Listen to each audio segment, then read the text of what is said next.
بسم اللہ الرحمن الرحیم ادع الی سبیل ربک بالحکمۃ والموعظۃ الحسنہ۔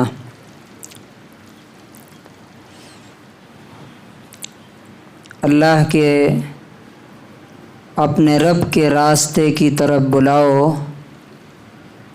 حکمت کے ساتھ اور اچھی نصیحت کے ذریعے۔ حکمت کہتے ہیں کسی چیز کو اس کے مناسب جگہ پہ رکھنا، اسے حکمت کہا جاتا ہے۔ اور سامنے والے کی ذہنی سطح مینٹل لیول دیکھ کر کے اس سے بات کرنا تاکہ وہ آپ کی بات سمجھ سکے۔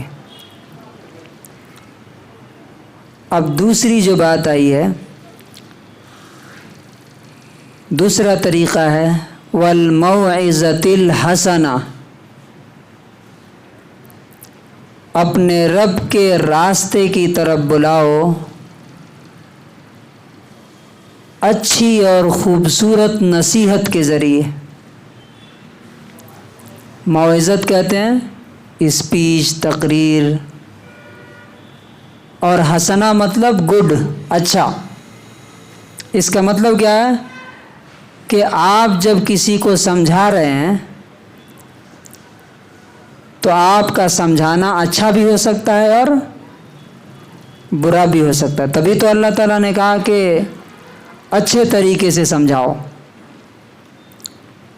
اب سوال یہ ہے کہ اچھے طریقے سے سمجھانے کا کیا مطلب ہے؟ کیسے ہم سمجھیں کہ ہم اگر کسی کو سمجھاتے ہیں تو اچھے طریقے سے سمجھاتے ہیں یا برے طریقے سے سمجھاتے ہیں؟ یہ جاننا بہت ضروری ہے۔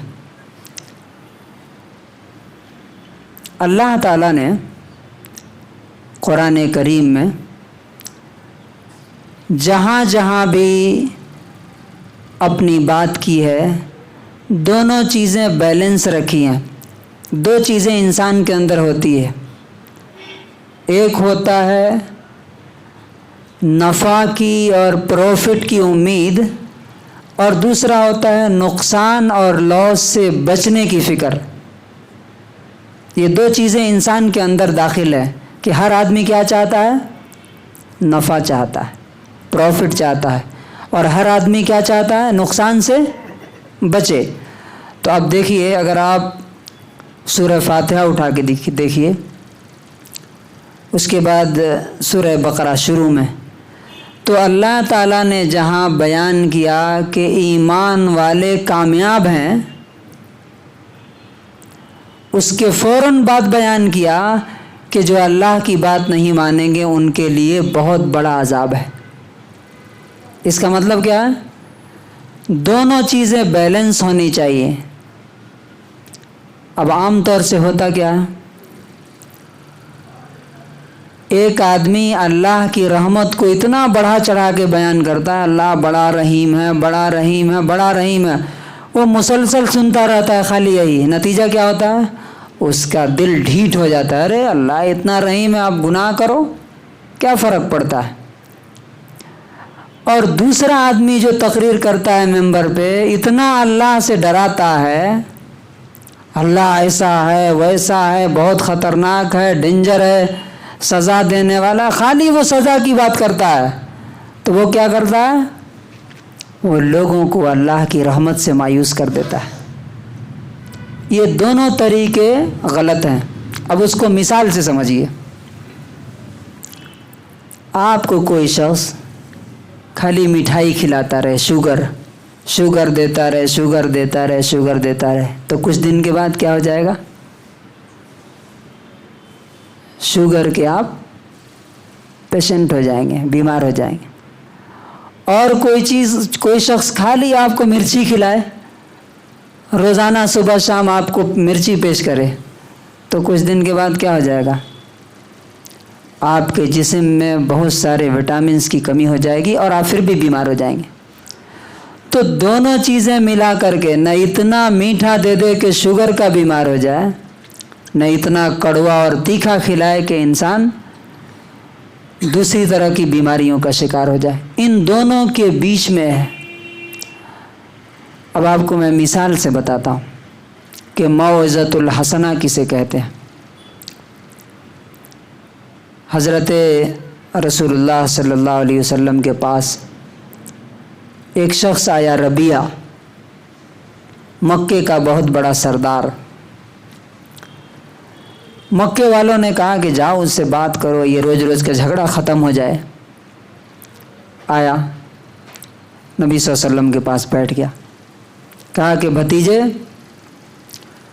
تم یہ اپنی قوم پر تم مصیبت بن کر کے آئے ہو، باپ کو بیٹے سے الگ کر دیا، بھائی کو بھائی سے جدا کر دیا، دوست کو دشمن بنا دیا، پورا مکہ جو ہے خلفشار اور تباہی کا شکار ہے، تو میں تمہارے پاس کچھ پروپوزلز لے کے آیا ہوں۔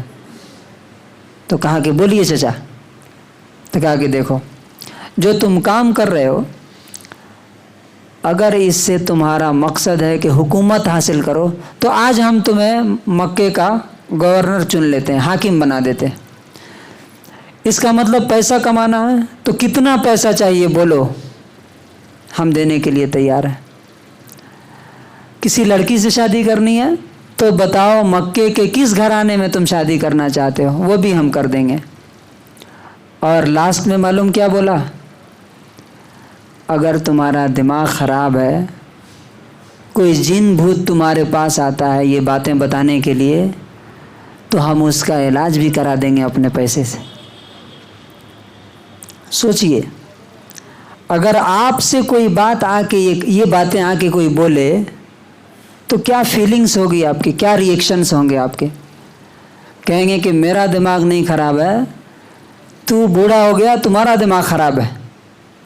لیکن نبی صلی اللہ علیہ وسلم اطمینان سے سنتے رہے، اور اس کے بعد آپ نے سورہ حامیم سجدہ پڑھنا شروع کیا۔ جب پڑھتے پڑھتے کچھ نہیں بولا، اپنے ڈیفنس میں ایک لفظ نہیں بولا، نہیں چچا میں لڑکی سے شادی نہیں کرنا چاہتا ہوں، مجھے مال نہیں چاہیے، مجھے پیسے نہیں چاہیے، مجھے حکومت نہیں چاہیے، نو ورڈز۔ کیا کیا آپ نے؟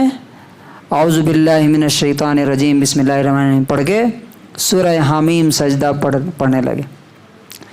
جب اس آیت پر پہنچے، فَإِن تَوَلَّوْا فَإِنْ أَعْرَضُوا فَقُلْ أَنذَرْتُكُمْ صَاعِقَةً مِثْلَ صَاعِقَةِ عَادٍ وَثَمُودَ، اگر یہ تمہاری بات نہیں مانتے تو بولو کہ میں تمہیں ڈراتا ہوں، وارننگ دیتا ہوں اس طرح کے بجلی اور عذاب کا جس طرح قوم عاد اور قوم سمود پر آیا تھا۔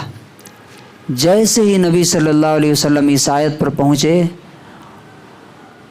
وہ گھبرا کر کے آگے بڑھ، چونکہ وہ عربی سمجھتے تھے، وہ قرآن جانتے تھے، اور منہ پر ہاتھ رکھ دیا، بولا بس آگے مت پڑھو۔ رسول اللہ صلی اللہ علیہ وسلم آگے پڑھتے گئے، سجدے کی آیت ہے، وہاں جا کے سجدہ کیا اور اٹھ کر کے بس اتنا بولا، چچا آپ نے سن لیا؟ کہا کہ ہاں بیٹا۔ کہا بس یہی میرا جواب ہے۔ جب وہاں سے اٹھا وہ، تو اس کا چہرہ بالکل چینج ہو چکا تھا، بدل چکا تھا، اور آ کر کے مکے کے لیڈرز سے کہا کہ میں نے شاعری سنی ہے، میں نے جادو کی باتیں سنی ہیں، یہ جو پڑھ رہا ہے یہ کچھ بھی نہیں ہے، یہ واقعی خدا کی کتاب ہے، یہ تم لوگ اسے چھوڑ دو اور اس کے حال پہ رہنے دو۔ لیکن لوگوں نے اس پر الزام لگایا، کہا کہ بس اس نے بھی تمہارا بھی دماغ اس نے خراب کر دیا۔ لوگوں نے نہیں مانا۔